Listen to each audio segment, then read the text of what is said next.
Haleluya, haleluya, haleluya. Shalom warga kerajaan. Senang sekali kembali berjumpa dengan saudara dimanapun saudara berada. Doa saya kiranya setiap kita tetap sehat dan tetap kuat dalam pemeliharaan Raja kita yang sempurna. Haleluya, haleluya. Nah saudara, masih dalam serial mengenai keuangan. Haleluya.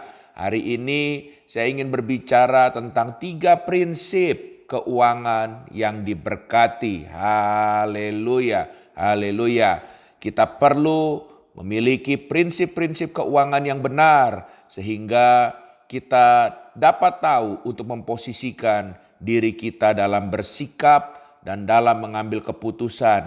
Nah, saudara harus tahu Tuhan Yesus sendiri dengan kemahakuasaannya yang besar tidak dapat dibandingkan dengan apapun juga. Tapi suatu ketika ada pernyataan Tuhan ya di dalam Alkitab yang mengejutkan bahwa kamu tidak dapat mengabdi kepada 2 tuan, yaitu kepada Tuhan dan Mamon atau uang.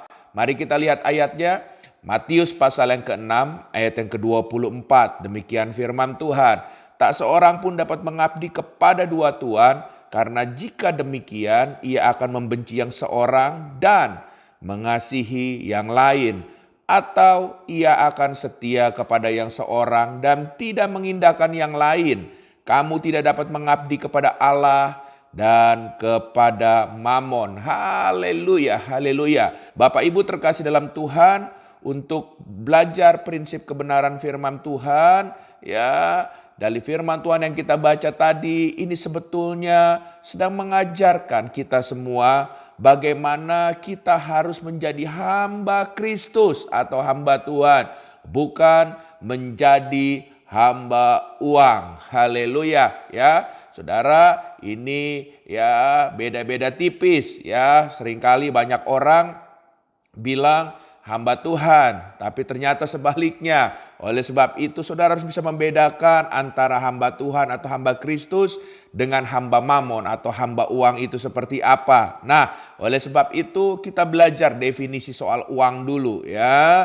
Definisi yang pertama ya, uang adalah secarik kertas yang memiliki nilai atau value ya. Karena kertas itu dipercaya ada value-nya atau ada nilainya ya. Ini adalah pengertian uang yang pertama. Lalu pengertian uang yang kedua ya, di dalam secarik kertas dengan angka atau nominal tertentu di dalamnya yang akan menegaskan ada nilai apakah ya dari orang yang memegangnya ya. Jadi dari uang ini kita dapat menilai seseorang ya menurut ya apapun yang dilakukannya dari nilai uang yang dia pegang tersebut. Haleluya. Sebab kita harus tahu karena ada saudara kandung berani saling melukai. Ya begitu juga sebaliknya, atau orang tua dengan anak atau sebaliknya.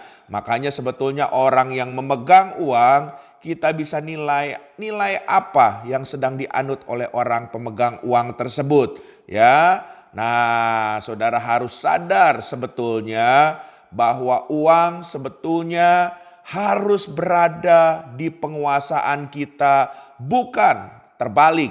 Kita yang berada di bawah penguasaan atau dikuasai oleh uang. Kita yang harus menguasai uang, bukan uang yang menguasai kita. Haleluya, haleluya. Oleh sebab itu, nah kita belajar ada 3 hal prinsip setelah saudara tahu soal uang. Ya saudara harus tahu 3 prinsip keuangan supaya kita diberkati. Yang pertama, waktu kita dipercayakan ya, prinsip yang pertama kita harus terlebih dahulu bisa merubah paradigma. Apa maksudnya pastor? Maksudnya kita boleh memiliki banyak uang, tapi kita harus sadar bahwa uang tidak menentukan kebahagiaan. Kebahagiaan kita sangat dipengaruhi dari berapa banyak kita memberi untuk orang lain. Jadi kalau dalam bahasa Inggrisnya saya bisa definisikan ada 2, yaitu to be dan not to have. Haleluya, haleluya ya. Sebab apa yang dipercaya kebanyakan orang, Jika saya punya uang lebih, pasti saya akan berbahagia. Makanya Alkitab berbanding terbalik, saudara ya. Dalam Pengkhotbah pasal yang kelima, ayat yang ke-9 sampai yang ke-10 dikatakan, siapa mencintai uang tidak akan puas dengan uang, dan siapa mencintai kekayaan tidak akan puas dengan penghasilannya. Ini pun sia-sia. Jadi punya uang lebih, kita bisa beli apa saja, raih apa saja, pergi kemana saja. Tapi tidak bisa menjamin kepuasan yang dari dalam hati setiap kita. Dan hati kita pasti tidak akan pernah puas karena hanya memiliki kekayaan atau uang yang banyak. Nah, seorang penulis buku berkata, to have or to be. Ia menjelaskan bahwa ada dua modus manusia. Yang pertama, to have, yaitu saya akan bahagia kalau saya memiliki sesuatu. Tapi untuk yang to be, yaitu saya akan bahagia kalau saya bisa berbagi dan menyatakan kemurahan bagi orang lain, atau dalam tanda kutip ini adalah kehidupan yang berbagi. Ketika orang lain merasa bahagia, kita juga berada dalam posisi to be yang memberi makna bagi orang lain tersebut. Haleluya, haleluya. Nah makanya saudara, dari prinsip ini kita harus ada perubahan paradigma. Maka kita akan mengerti bahwa uang tidak untuk diburu. Uang itu akan mengikuti kualitas, ketekunan, keuletan, kegigihan kita dalam mengikuti proses kehidupan. Orang yang terus memburu uang akan sampai akhirnya pada satu titik, yaitu kehampaan. Mereka capek, mereka jenuh sendiri. Haleluya, haleluya. Rubah paradigmamu pada saat kita dipercayakan untuk memiliki dan mengelola keuangan tersebut. Haleluya. Hal yang kedua, Bapak Ibu terkasih dalam Tuhan, ya, jangan menjadi hamba uang karena kita dipanggil untuk menjadi penata atau ya pengelola uang. Jadi kita bukan hamba uang, ya. Jadi perhatikan baik-baik, Alkitab memanggil kita sebagai penata layanan, yaitu orang yang menata, memutuskan, mengatur keuangan untuk dipakai bagi tujuan yang dikehendaki Tuhan. Jangan terbalik-balik saudara prinsip ini. Haleluya. Ibrani 13 ayat yang ke-5 sampai dengan yang ke-6 dikatakan, janganlah kamu menjadi hamba uang dan cukupkanlah dirimu dengan apa yang ada padamu, karena Allah telah berfirman, aku sekali-kali tidak akan membiarkan engkau dan aku sekali-kali tidak akan meninggalkan engkau. Sebab itu dengan yakin kita dapat berkata, Tuhan adalah penolongku. Aku tidak akan takut apakah yang dapat dilakukan manusia terhadap aku. Haleluya, haleluya, haleluya. Yang ketiga, Bapak Ibu terkasih dalam Tuhan, ya.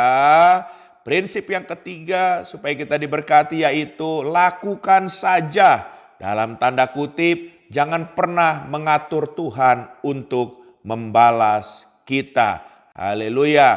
Injil Matius pasal 6 ayat yang kedua sampai keempat, firman Tuhan berbunyi, jadi apabila engkau memberi sedekah, janganlah engkau mencanangkan hal itu seperti yang dilakukan orang munafik di rumah-rumah ibadah dan di lorong-lorong supaya mereka dipuji orang. Aku berkata kepadamu, sesungguhnya mereka sudah mendapat upahnya. Tetapi jika engkau memberi sedekah, janganlah diketahui tangan kirimu apa yang terbuat tangan kananmu. Hendaklah sedekahmu itu diberikan dengan tersembunyi, maka Bapamu yang melihat yang tersembunyi akan membalasnya kepadamu. Haleluya, haleluya. Seringkali kita sebagai umat, kita seringkali selalu menuntut Tuhan, bahkan kita mengatur Tuhan. Tapi lakukan saja bagian kita. Tuhan tahu waktu kita melakukan yang terbaik buat Tuhan dan hormat kemuliaan baginya, maka Dia juga akan mengerti setiap kita. Haleluya. Tuhan memberkati setiap kita. Puji nama Tuhan. Izinkan saya berdoa buat setiap kita. 3 hal ini kita pegang. Pertama, merubah paradigma. Kedua, jangan jadi hamba uang. Yang ketiga, lakukan saja bagian kita. Haleluya. Tuhan, hamba bersyukur buat kebaikan kemurahan-Mu. Berkati, kami percaya bahwa di saat kami melakukan firman Tuhan, tingkap langit akan terus dibukakan buat setiap kami. Dalam nama Yesus, haleluya. Amin.